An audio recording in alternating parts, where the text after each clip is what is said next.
Ready na ba tayo? Mabuhay! Tricycle yun! Mabuhay!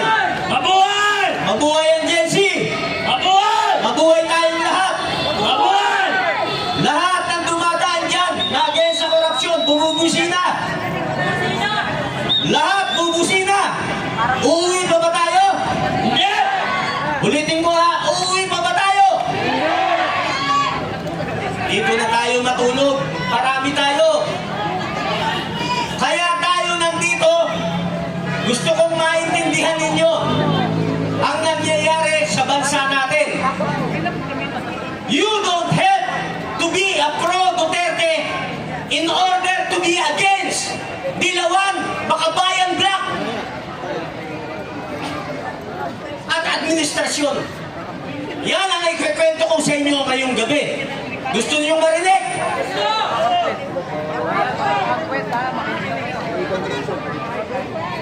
Kaya tayo nandito, tayo yung nakakaunawa kung anong nangyayari sa bansa natin. Ang iba rito, hindi naman tayo magkakilala, hindi tayo magkaano-ano. Yung iba na-invite lang. Kaya tayo nandito, naniniwala tayo na sa atin magmumula ang pagbabago ng bansa natin. Ito ang liberal. Ang tawag sa kanila, mga dilawan. Pakinggan nyo mabuti ha. Ang alyansa nila, Makabayan Black. At sila ay nakipag-alyansa sa administrasyon. Bakit? Nung panahon ni Duterte, itigo, nawala na ang liberal sa mga matataas na posisyon sa gobyerno. Ganun rin ang Makabayan Black na ginagamit ng ating CPP-NPA. Dinurog sila ni Digong. Hindi na sila makabalik. Kaya ang ginawa nila, nakipag-alyansa sila sa administrasyon. Their only vehicle para makabalik sila sa highest post dito sa bansa natin is through BBM. At ginamit naman sila ni BBM na atakdo doon sa mga sumusuporta sa mga Duterte. Ang problema natin malaki ito. Alam ng lahat ito. Liberal, Makabayan Black, administrasyon, sinusuportahan ng Western world. Alam nyo na kung sino yung bansa na malakas. Kaya ang plano nilang lahat para magkaroon ng tsansa ang liberal at makabayan sa 2028, kailangan nila ng sasakyan. Ang sasakyan nila, ang administrasyon. Kaya ang plano nila, narinig nyo yung nagsalita kanina, anybody can be a president in 2028 except a Duterte. Hindi natin sinasabi perfecto si Digong. Mas mabigat na laban, pero alam ko, maipapanalo natin. Bakit tayo kukunti lang? Ito siya. Gusto niyo malaman? Kapag kayo mga nandito, ako naniniwala yung mga vloggers natin na nandito, lahat ng sinishare ninyo katotohanan. Okay?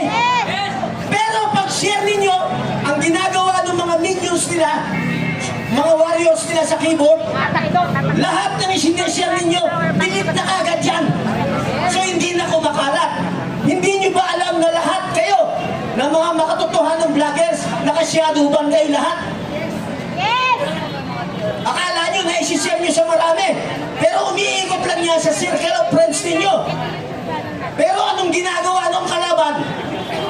Ganito, makinig kayo. Kapag ka may isi-share silang mali, inuulit-ulit nila sa social media, paulit-ulit yung mali, paulit-ulit.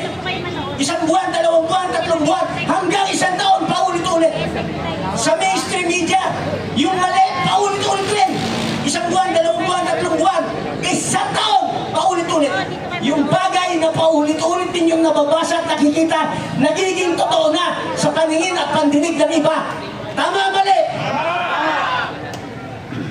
Ngayon, pagka may may na-pick up kayo sa Facebook page ninyo.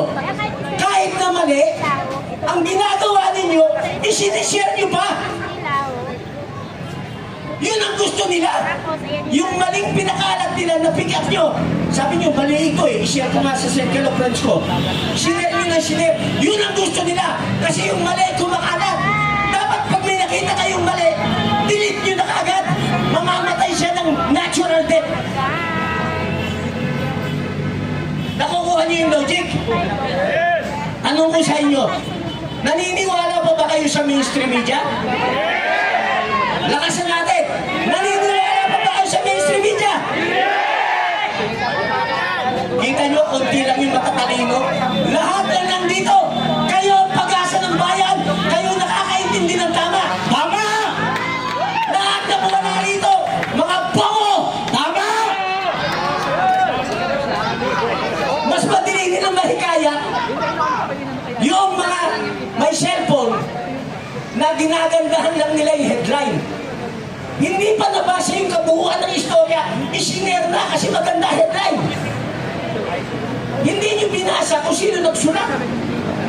Huwag kayong magsishare ng cut and paste. Wag na wag. Ang i-share ninyo, yung tao mismo na nagsasalita. Hindi fake news yun. Ngayon, alam ko naka-live yan. Pag sinare nyo yan sa FB page nyo, hindi makakarating sa lahat yan. Ang gawin nyo, i-record nyo. Maghanap kayo ng estudyante sa kalsada, sabihin mo, pakishare mo sa FB page mo. Makakarating yan sa marami. Ganyan tayo hinuhulma ng sistema. Kaya never na mag-unite ang mga Pilipino hanggang nandyan ang bayarang mainstream media. Never mag-unite habang may nabubuhay ng mga bayarang vloggers. Tama!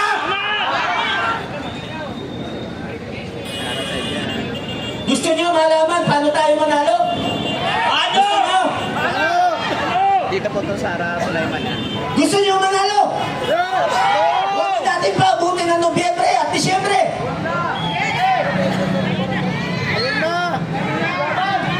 Sa estimate ko, simula sa likod hanggang dito, mga nasa 300 pataas tayo.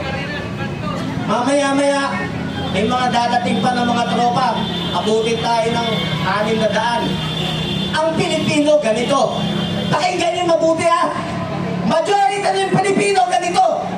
Noong wala pa yung cellphone, mas madaling magparami.